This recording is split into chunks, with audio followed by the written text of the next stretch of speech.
very happy to introduce the first panel of Winterfest, which is about locked rooms. And we're going to ask all the authors to introduce themselves and tell us a bit about their books, starting with Victoria. Hello, I'm Victoria Dowd, and I write the Smart Woman's Mystery series. There's 4 books in the series now, and they are basically classic whodunits, but updated with a little bit of dark humour. There is one that is a locked room as well, or supposedly close. Tom, do you want to go next? Absolutely, yes. My name's Tom Mead. Hi, everybody. I'm currently promoting my first locked room mystery novel, which is coming out in the UK in February of 2023. It's called Death and the Conjurer, and I'll just show you what the cover looks like. There it is. It's published in the UK by Head of Zeus. So yeah, keep an eye out for that in February. And Martin? Hello everyone, I'm Martin Edwards. I've published 21 novels over the years in 3 different series, one set in Liverpool, one set in the Lake District, most recent title Crooked Shore, and one set in the 1930s. The most recent novel is called Blackstone Fell, and that does have a locked room mystery subplot. I've also written non-fiction, including a history of the genre called The Life of Crime. Excellent. Let's start off with why you think the locked room mystery is such a lasting kind of joy of crime novels. Well, shall I go first on that? You're the expert. I don't know about that, but I think that I've always loved locked room mysteries as a reader. I find them difficult to write. I've written them as short stories. I've written a few short stories with locked room puzzles, but Blackstone Fell is the first novel where I've had a locked room plot strand. And I think probably before we go any further, we should say what we define as a locked room mystery, because it's a term that's used quite a lot. And for me, a locked room mystery is a mystery, usually a murder mystery, where the crime has some element of impossibility. For instance, the body is found in a room that's locked, nobody can go in or out. Maybe there's no murder weapon, or maybe the body is found in a summer house in the middle of winter, which is surrounded by snow with no footprints, or in summer surrounded by sand, still no footprints. So how was the murder committed? And it's that element of impossibility which for me is the central feature of the locked room mystery, and which also, to answer your question in a roundabout way, is the reason why I find it so appealing, because it's this puzzle, this apparent paradox. It couldn't have happened, but it did. What's the explanation? You want to find out. So it's that puzzle element that I think is really very enticing about a locked room mystery. Completely. I totally agree. I've always loved them since I was probably too young to be reading murder mysteries, because it is that it's not all the procedural stuff, although there is a little bit of that, and it's not really even about the death at all. We're sort of stepping over the body and figuring it out, and all the tiny threads. I love the moment when they all come together, and if it works, it's just perfect.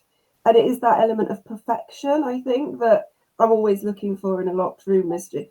You know, it's quite a high wire act, because if you get to the end and there's little bits that don't work, it's really the dissatisfaction's huge. But if you can get every single tiny thread to that moment and make the reader literally get that moment of whoa and drop the book moment, that's why I love them so much, I would say. And that's, I think, why they endure, because they don't rely upon things of the time. You know, it's a story that can be in any decade often, and that puzzle should be able to work in any way. Yeah, I concur with Martin and Victoria, absolutely. For me, the puzzle is the key. And like Martin, I would probably define a locked room mystery as, well, I will typically use it synonymously with impossible crime. So a crime where there seems to be no physical means by which it could have been committed. And for me, the key element is the game between writer and reader, the sort of challenge that is set by the writer. Can the reader beat them to the solution? That's what appeals to me most of all. But like you say, Victoria, it's such a balancing act and so hard to get right. So when you do get it right and you come across a real masterpiece, it just blows you away. Yeah. And what do you think about though? Some people have started to include closed circle books as locked room, because their argument being, if they're on an island or in a house, that is the locked room of it. I personally think that's stretching it a little bit. Yeah. But there's arguments rage online about this. Yeah, no, I would agree with you. I would personally, I would keep the closed circle distinct from the locked room, because but I suppose really it comes down to a question of semantics, really. But just for personal preference, I like my locked rooms to be pretty orthodox in their structure. Size, really. Yeah, and it can be a little bit disappointing if you're told something's a locked room mystery and it's actually not really a locked room mystery. So I agree very much that that the two things are distinct. They can overlap. You can have a locked room mystery where there is a closed circle of suspects, but of course there are many more closed circle mysteries where there's a defined pool of suspects than there are locked room mysteries, because the locked room mystery, if there is a genuine impossibility or apparent impossibility, as we've already said, I think we all agree that is quite hard to write. As Victoria says, it's the balancing act, and it is even more of a challenge than writing a closed circle mystery. I think publishers have got the idea that locked room mysteries are super special and everybody's liking them at the moment, so they're just putting it on the front of everyone's book. Yeah, absolutely. Yeah. Well, you learn something new every day, because I didn't realise the distinction between the two either. So there you go. Your favourite, before we go on to questions from the audience, your favourite locked room mystery of all time? We're allowed two. Yeah, you can have two. It's very hard to pick. We had to do our top 10 of the year list recently, and it was impossible. Really? Yes, I saw that.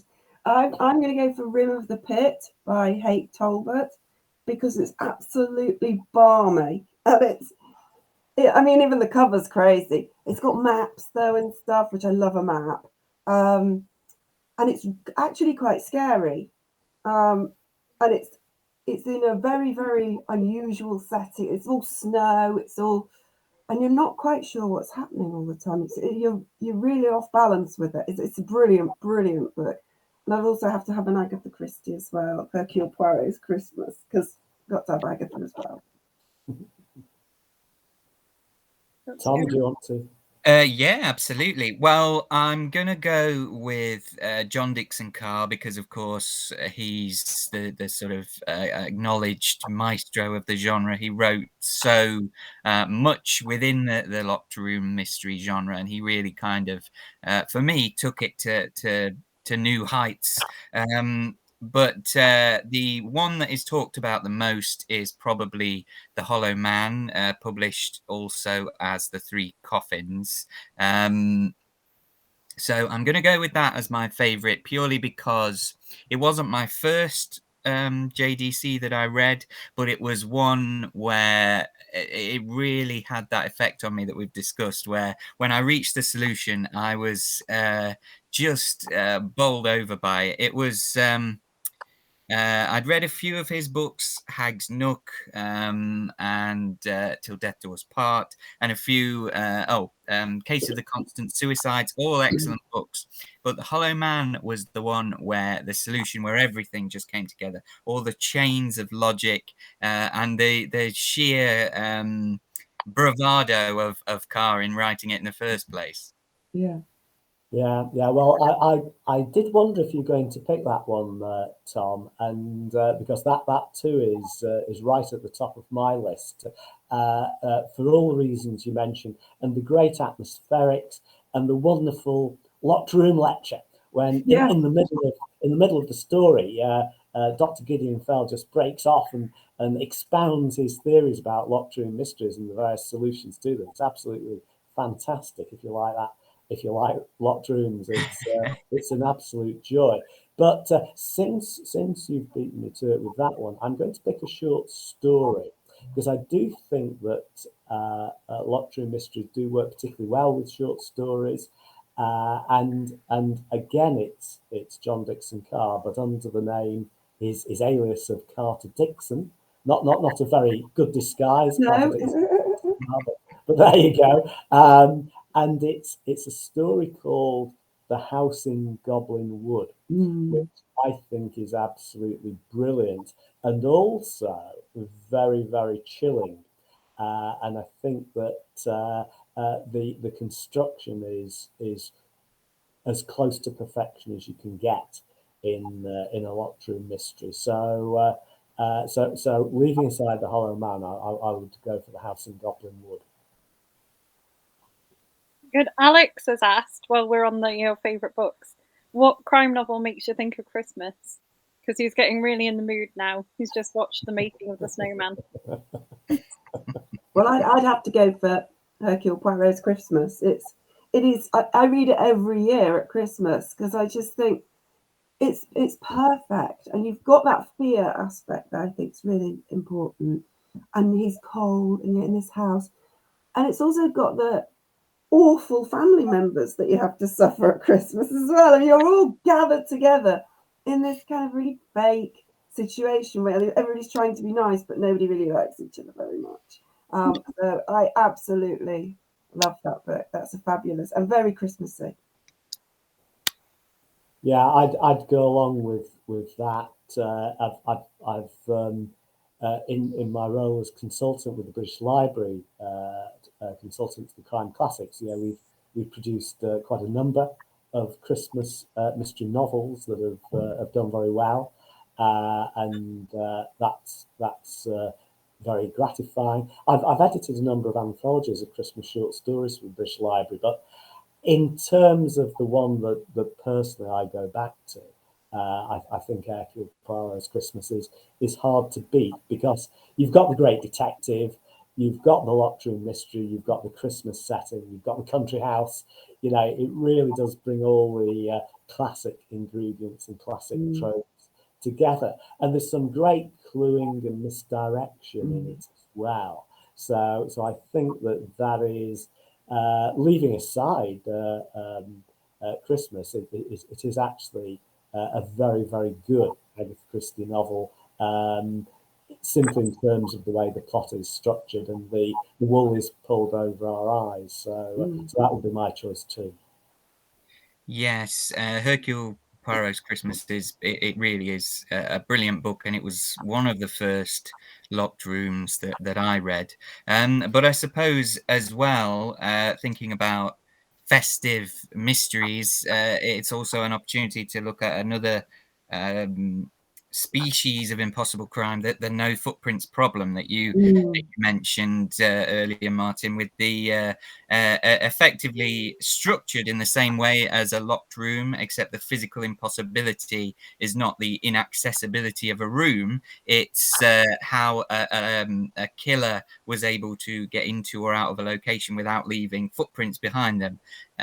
You mentioned a summer house surrounded by snow, which put me in mind of the Edmund Crispin, the name on the window, which is a brilliant short story set at that time of year. There are plenty of others that use that particular trope. One that springs to mind would be The Footprints of Satan by Norman Barrow, Yeah. which is another good one, sort of wintry atmosphere. But not that it's a particularly festive themed work, but it is wintry. My personal choice would probably be the White Priory Murders, the Carter Dickson novel, so written by John Dickson Carr under his nom de plume. Yeah, I've got the new reprint of that one, which is lovely. It's got a good cover.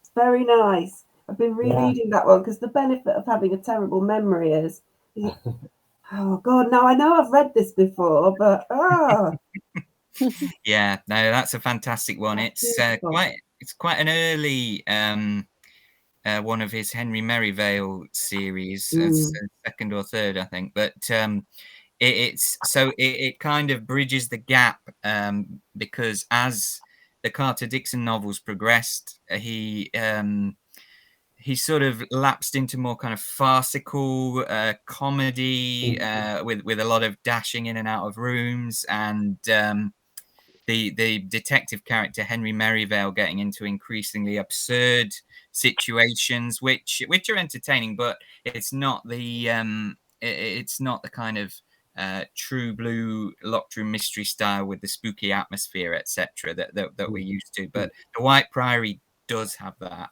as the Plague Court Murders and the Red Widow Murders, which are two other early favourites. Yeah, I like the ones that are a little bit darker, like you said, because I like them being witty and fun. I do like that element, but sometimes they do run off the rails a bit, don't they? Yeah, well, again, it's the balancing act, I suppose, isn't it? Yeah. But it's obviously, as the series progressed, you feel that it's Carr kind of indulging his own sort of taste in practical jokes and physical comedy. Yeah, there's another really good one that's it's not really festive so much, but it's really dark and quite scary in parts. And I think it's a really good winter read. Is Murder of a Lady? Anthony Wynne. Anthony Wynne, yeah. Oh God, it's so good, and it's so scary as well in parts. You know, if you sit in your house, it's really stormy here at the moment, and you put the fire on and you start reading that, you actually do think. I like when you sort of think you're being dragged along that line that it could be something supernatural. You know in your head it can't be. It's not going to be a ghost. But I do like it when you start to think, oh, there's something not quite right happening here. Something's a bit strange, and I think he does capture that. But yeah, that's a really favourite one of mine. Yes, that was a like Priory. That was a British Library title, and it's Anthony Wynne was a British writer who was very prolific, more or less as prolific as John Dickson Carr. But I think the reason he didn't become as well known was that in some of the other books, he comes up with a great idea, but then there's a pretty dull bit in the middle of the story till you get to the solution. There's one called Death of a Banker, which has a fantastic premise. It's one of these footprint type impossible crime. And then you get stuff about economics, because he's very interested in economics. And you just wait for the mystery to get going again. But Murder of a Lady with this Scottish country house type atmosphere is really well done. I agree. Yeah, I love that one. That's a favourite one. So back to your work. Tell us about the most recent scene you wrote without giving away a spoiler. My goodness. Let me see. What was the most recent scene I wrote? I've set my latest Smart Woman book in Finland, and it's a locked lake mystery. So there's a body under the ice, and obviously it takes quite a long time for the ice to form. And this person had travelled out there with them, so how are they under the ice? So I've been trying to work out that, and the Northern Lights have got something to do with it, the effect that they have visually on things. Because, like I said with the other ones, I love that disorientation, and if you can disorientate the reader, you can take them away from the clue, basically, because they've all got to be fair play. They can't just be, this happened and it was a miracle. It's got to be there, all the clues. So to hide them, I've used, lots of different disorientating things, and also some craziness from the smart women. So that's been quite good fun writing that. Are you planning a research trip to Finland? I've done one actually just before lockdown. We went for Christmas, and we went into at the Arctic Circle, and it is so strange and unusual because there's no light, or not real light anyway. You can see obviously, but and also tiny little things because it's so incredibly cold. Everything's unusual and strange. So, for instance, I must have been the only person amongst my family who was wearing moisturizer on my face, and it started to crystallize because it's got water in it, and my contact lenses were starting to freeze in my eyes. And it's just the most unusual place, and it's a great setting for a locked room, I think, because yeah, there's lots of other things available to you there. You want Tom next? Yeah, absolutely. Well, I have just finished a complete draft of my the third book in my Joseph Spector mystery series. Like the first two, it's kind of a string of impossible crimes. I've basically thrown everything at the wall. It's the thing that I usually like to say about Locked Room Mysteries is that I liken them to magic shows, in that basically the author is the magician and you're effectively misdirecting the audience in the same way that a magician does. You're making sure that they're looking in the wrong direction when the trick is being worked so that they don't see the mechanics of it. So it's basically, so that's an analogy that I like to use. And obviously Death and the Conjurer, my main detective character is a retired music hall magician. But yeah, this latest Spectre book, the third one, its current working title is Cabaret Macabre. So that probably gives you an idea that it's going down that kind of gothic route of, is it something supernatural? But yeah, it's been a lot of fun. But I'm glad to have finally put the draft of it to bed so that it's my readers now. Yeah, my latest book, I've finished it. I'm just going through the copy edit this weekend, and that's another Rachel Safanate book. It's called Sepulchre Street, and the scenes that I've just been going through and the editing process are some pretty key scenes in a place I've visited a few times in recent years, right down on the south coast, a long way from where I live in Cheshire, but fascinating old town with lots of history and heritage. And Sepulchre Street, the place where some, although not all of the action happens, is actually in Rye. And I've really enjoyed creating this particular story, which is a blend of thriller and whodunit mystery with a clue finder at the end. But there's also a kind of thriller element, as there was in the first book in the series, a book called Gallows Court. So it's a book that's a mixture of things, and it's great fun to write and great fun to research, not just in Rye, but Romney Marsh, a place I didn't know until a few years ago, but which I find very interesting and quite spooky. So there are some scenes in Romney Marsh, but Sepulchre Street itself and Sepulchre House, where bad stuff happens, is in Rye. So how do you go about hiding all your clues in your book and keeping a map of them? And would you, like Martin, be tempted to put a clue finder in? And Martin, why do you put the clue finder in? Well, just to explain what a clue finder is, this is a device. I know Tom is very attracted to it as well. So it's a device that, if you're a golden age detection fan, it's very appealing. It's part of this idea of fair play that Victoria's mentioning, the challenge to the reader to solve the mystery that Tom was mentioning. This idea of playing the game that we've been talking about.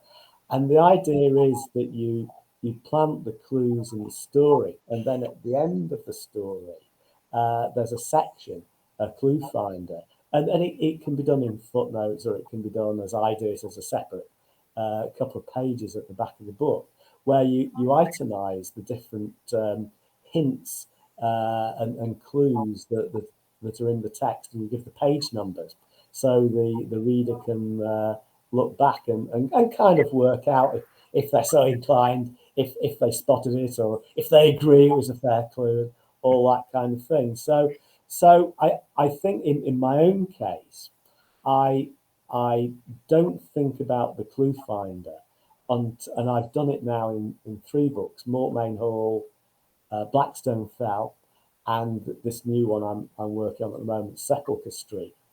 And I don't work on the clue finder, or even firm up on a decision about whether to have a clue finder, until I've finished the book. And it all depends on whether I think that the story would sustain a clue finder, whether there are enough clues to make it a worthwhile exercise. And then I kind of go back through the story and pick out not only the hints and clues, but a fair selection of them, and then list them at the back of the book. So that's the way that I go about it. I use basically I divide my page into sort of have a third down here. So I won't show too much because you'll get all the plot things up. But they're the chapters, and then I have a P for where they all land in each one, so that I don't forget at the end to mention it when it's the big denouement and go, oh yes, and there was this bit where she said it was this colour. And also I use big boards. So down the right hand side of my pin board are all the P's. So each P in the book has a P on a post-it note, which is on the board on the right hand side, and the plot is over here on the board.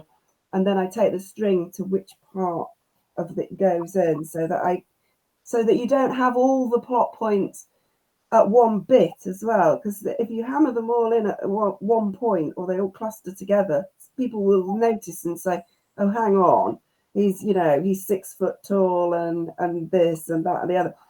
So you have to sort of dot them around the book, and often I make sure it's at places where there's either some high comedy happening, so the reader's looking at that and going, oh my god, this is so funny, Aunt Charlotte's done XYZ, da, da, da. But actually I've put a important plot point there and hidden it underneath that, or at a point when there is some other form of action happening, or they're at a new place and you're looking at all that, and I hide it amongst. So I've hidden some flowers amongst some other flowers, and yeah, so that's how I go about it. Well, like Martin, I'm a big fan of the clue finder. I've got one in Death and the Conjurer, and in the 2 other books that I've subsequently written. I in terms of actually hiding the clues, I would use a method similar to Victoria's, where in a point of particularly high incident where there's something very big going on, you can usually conceal a clue within a lengthy passage about something else entirely, and then that to me has the same effect really as the kind of magical sleight of hand. And then it's one of those things where if you include a little page reference at the end, it's I find it fun to just look back and see the clue was there in plain sight all the time, but I didn't notice it. The clue finder, I do it differently to Martin in that I have footnote references, so it'll sort of say see page 78 or whatever for evidence of this clue, Ellery Queen does it, I think, in a few of them, but the one that I really enjoyed was John Dixon Carr's The 9 Wrong Answers, which has a very fun kind of variation on the footnote clue finder, where he's basically second guessing the reader throughout, and it's called The 9 Wrong Answers because as you read through it, you'll reach a point and there'll be a little footnote and it'll say, now I know what you're thinking, Yeah. But you're wrong.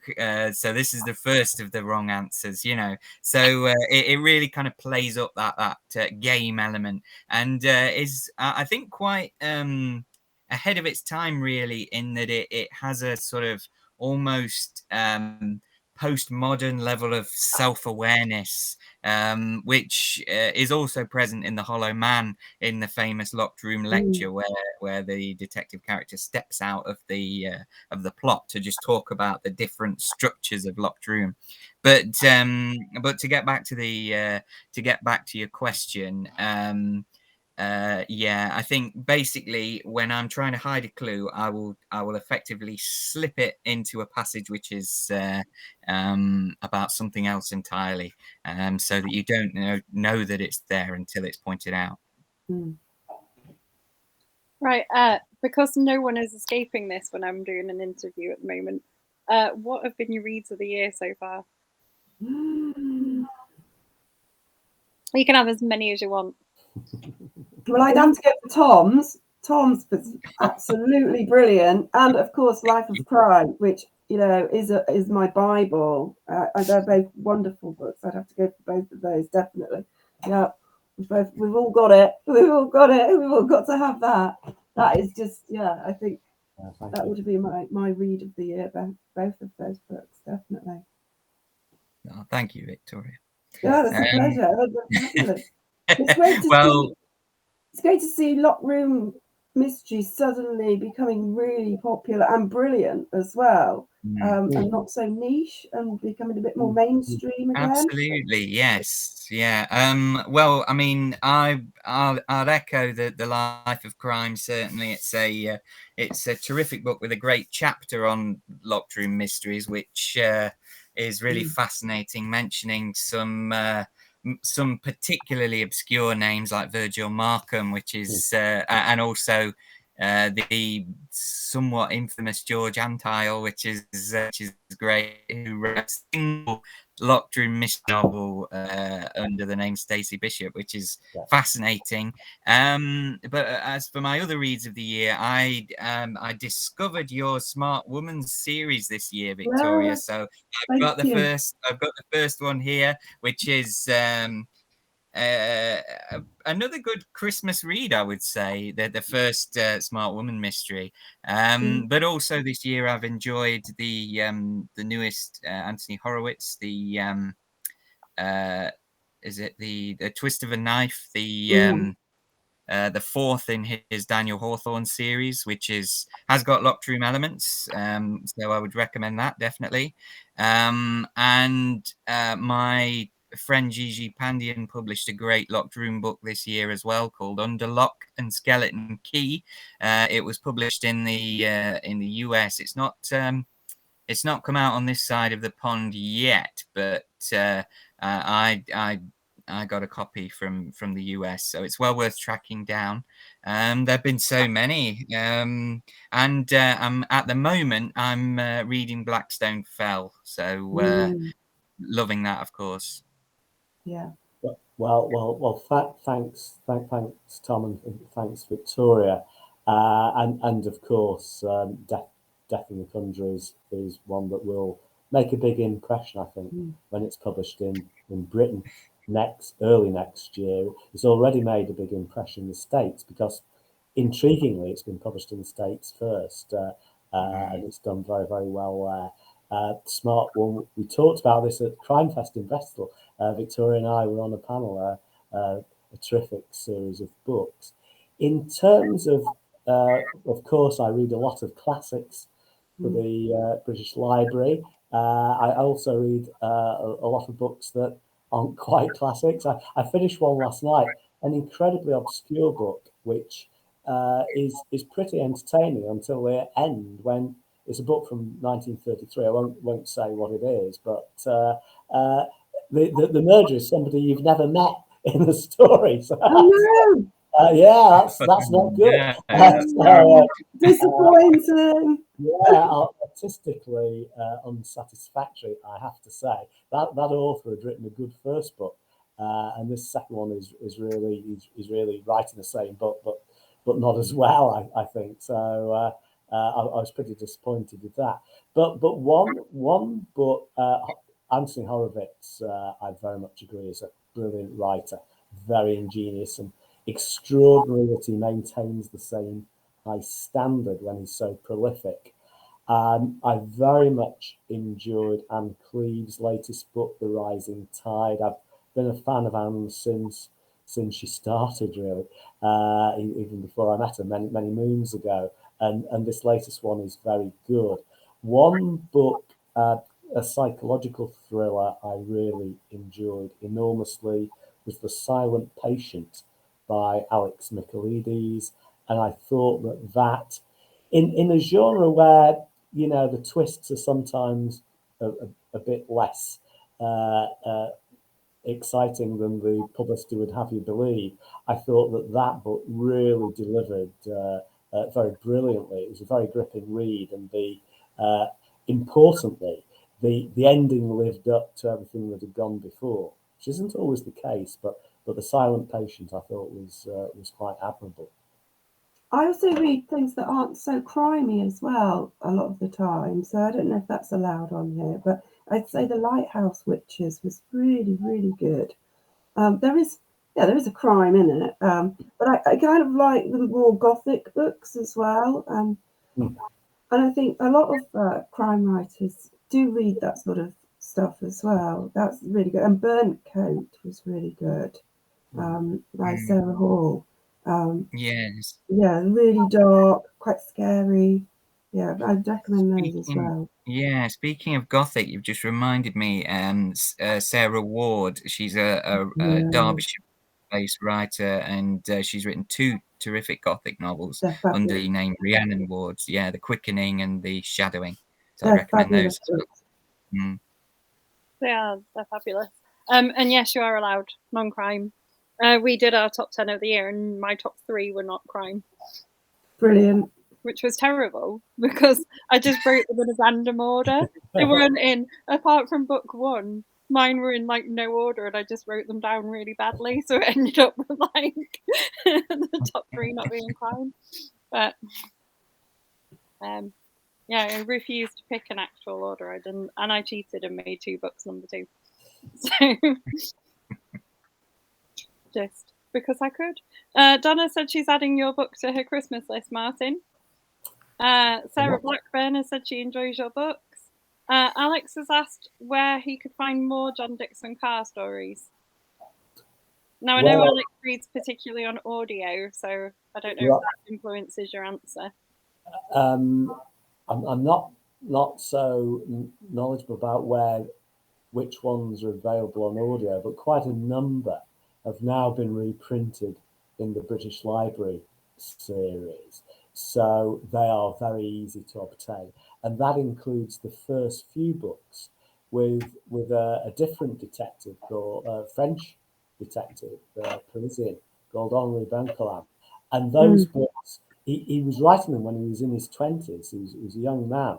And they're very youthful and exuberant and a bit over the top. But although they're not at the same level as, say, The Hollow Man, which is his masterpiece, as Thomas said, they're fun books. And there's one called The Castle Skull, which I think is very gothic-y and very appealing. And I'm pretty certain that those will be available on audio.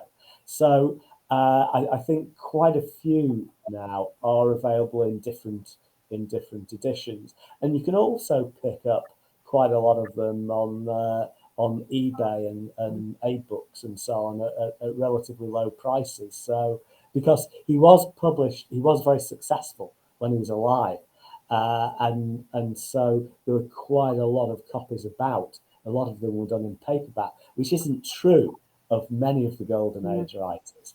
Of the sort of second and third ranks, you might say.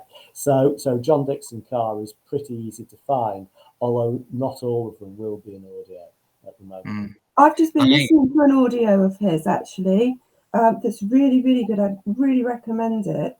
It's Dr. Gideon Fell, the complete BBC radio plays, and it's Donald Sinden playing Gideon Fell. and I really like that they're plays because, well, obviously with the Hollow Man, they miss out the chapter 17 because they can't just have that in a play, I don't suppose. But there's some really, really good ones, and there's a lot of them for the amount of money that it's cost. Not cost very much. So you've got the Hollow Man, and then you've got the House in Gallows Lane, which is obviously Till Death Do Us Part. To Wake the Dead, The Blind Barber, which is absolutely fabulous. Black Spectacles, Mad Hatter Mystery, loads of them, and they're really good. Very dramatic, though. Donald Sinden's very dramatic. Yeah, it's so funny. I was just going to mention those, Victoria. I've been listening to them as well. They're great, Yeah, aren't they're fantastic. The dramatizations, I think they're from the mid 1990s, around that time. But I'm a big fan of audiobooks. There's a good one of To Wake the Dead. That's a particular one that I would recommend. But also the British Library ones. I enjoyed the audiobook of It Walks by Night, which is the very first Car. In terms of general recommendations for Car, I would probably say to try some of the early Carter Dixon titles, so the Plague Court Murders, the Red Widow Murders, and the one that we've talked about a bit earlier, the White Priory Murders. I think I know that White Priory has just been brought out by the British Library, but there's a new edition of the Red Widow Murders coming out from Mysterious Press over in the US, which I've written the introduction for, and that's just a fantastic. That's pure Car locked room brilliance. So I definitely recommend that one. Sam has asked how you keep your writing separate from what you're reading. She finds it difficult, so difficult that she's unable to write crime while she reads it, and she can't get away from reading it because she is our other half of the author chat team. So nor would she want to, apparently, which is a good thing to hear. I suppose it's timing, really, for me. I try to keep quite business hours with my writing, so I'll start at 9 o'clock in the morning and finish, say, 3:30 sort of time. And I do try to keep my evenings separate so I can read then, and weekends and Christmas time. I'm about to close the office today and get all the books down, and just so I think that's how I physically separate it through time, basically. But I do read a lot of crime while I'm writing crime as well. Yeah, I don't do that because for many years I was working full time and writing in every spare moment, and then reading when I wasn't writing. So that's a way of life I got into many years ago.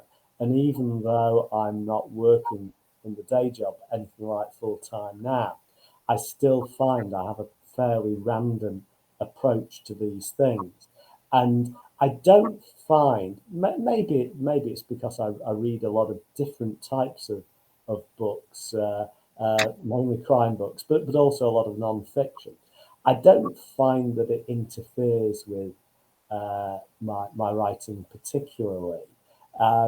Maybe it's just that, as I say, I dart about with so many books when I'm reading. I tend to read pretty quickly.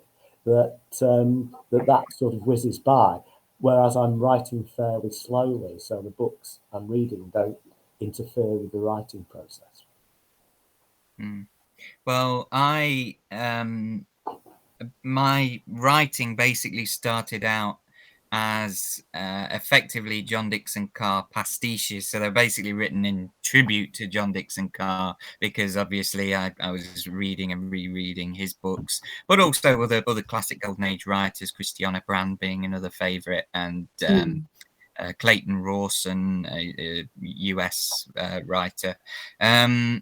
So really, I would say that what I'm reading, it kind of informs what I'm writing in terms of atmosphere, and also because my writing is set during the golden age of detective fiction between the world wars. It helps to add a bit of historical authenticity and in things like dialogue and cultural references from the time. So I find it useful really to kind of blend some of what I'm reading into my work.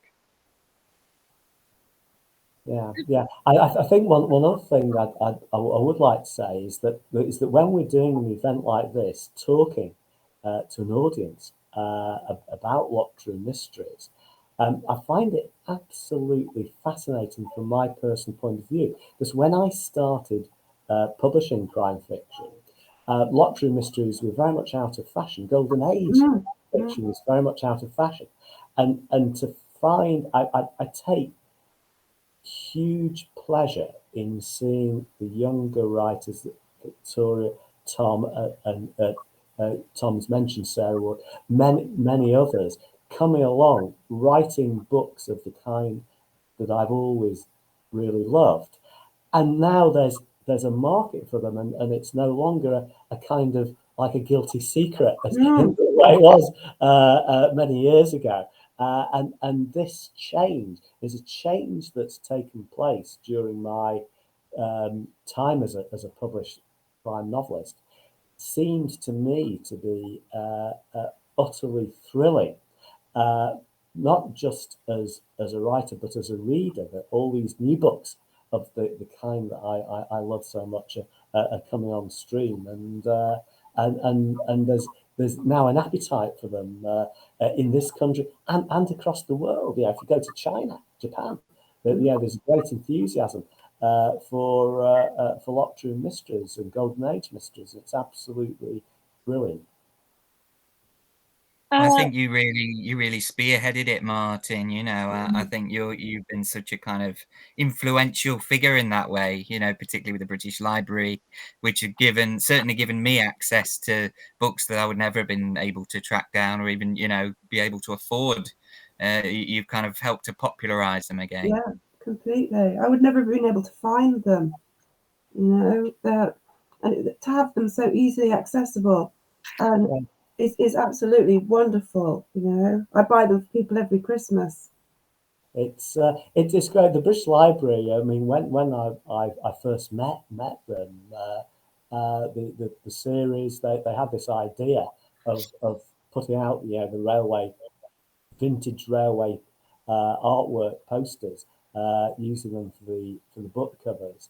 And the previous books with different covers hadn't sold that well, so I started writing introductions, and they started using the covers, and the sales went up. And of course, I'd love to think it was those really informative introductions, but it's the covers really that entice people to read the books. Bookshops like Waterstones got behind them, and people were attracted by the covers to try the books, and then they found, well, actually, I may never have heard of this author, but actually it's a good story. That's been very, very exciting.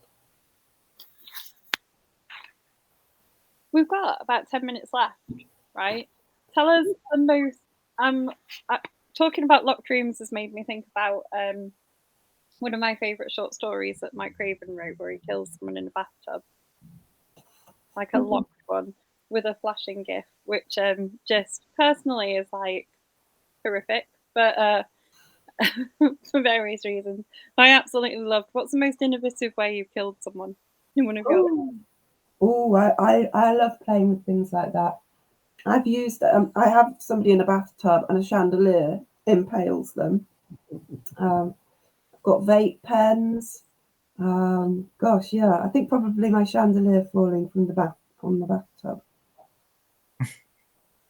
I've got an unpublished one with some poison dentures. Excellent.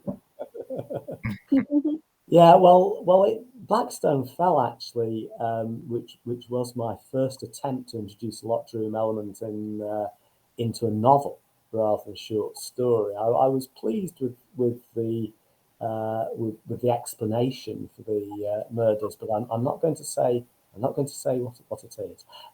But that I tend with my murder methods not to be particularly innovative, because for me it tends to be more about the motive, and that's one of the reasons why I've not written locked room novels before.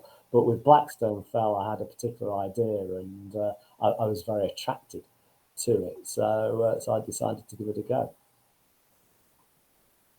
You're getting a bit of love for poison dentures. Yeah. Yeah, well, That's I'm good, hoping it will yeah. see the light of day, but I've spoilt the trick now, of course. But so don't tell anyone. And then I've got to ask Sam's question. Says Victoria, are you still using your Lego figures to help you plan or write? And Martin and Tom, have you tried any unusual ways of keeping track or checking scenes?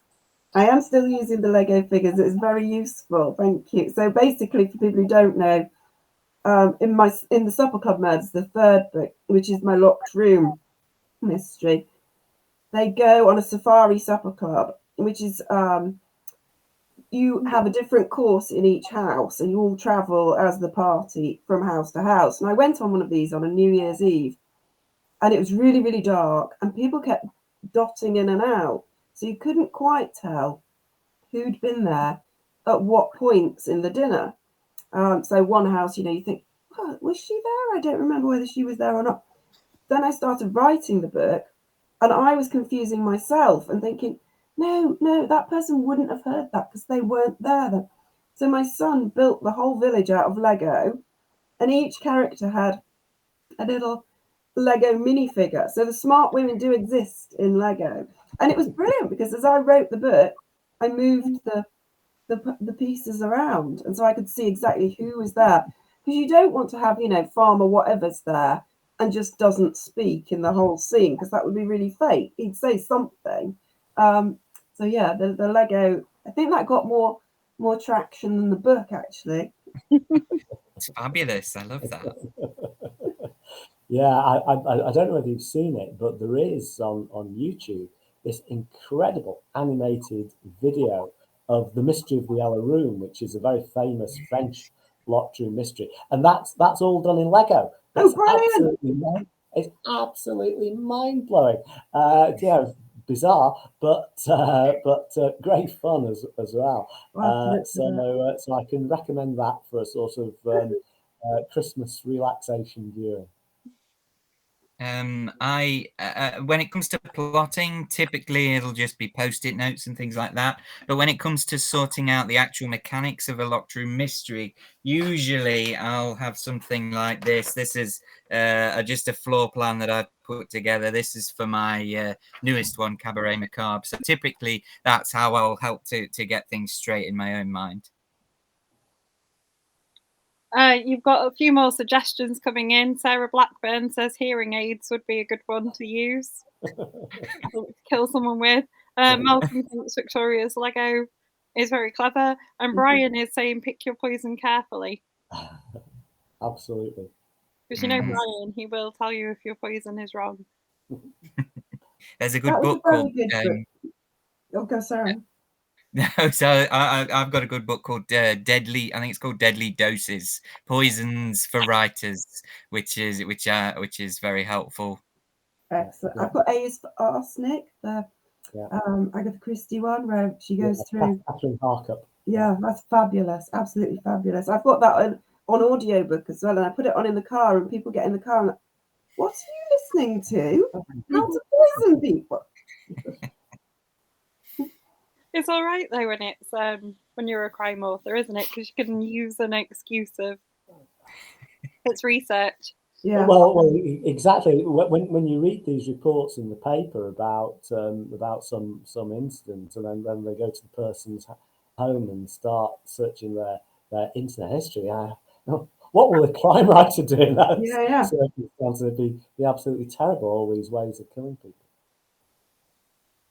Yeah, you've just had that question asked. What would your internet searches say about you? Nothing good. Yeah. Terrible. Yes, it's well, and magic tricks for me. It'll either be murder methods or it'll be magic tricks.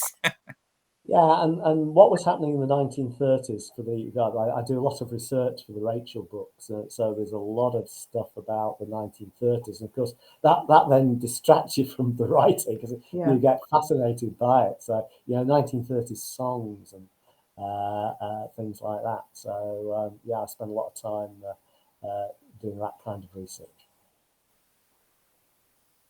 Do you want to finish us off with a recap of your books? Where is best to start buying them?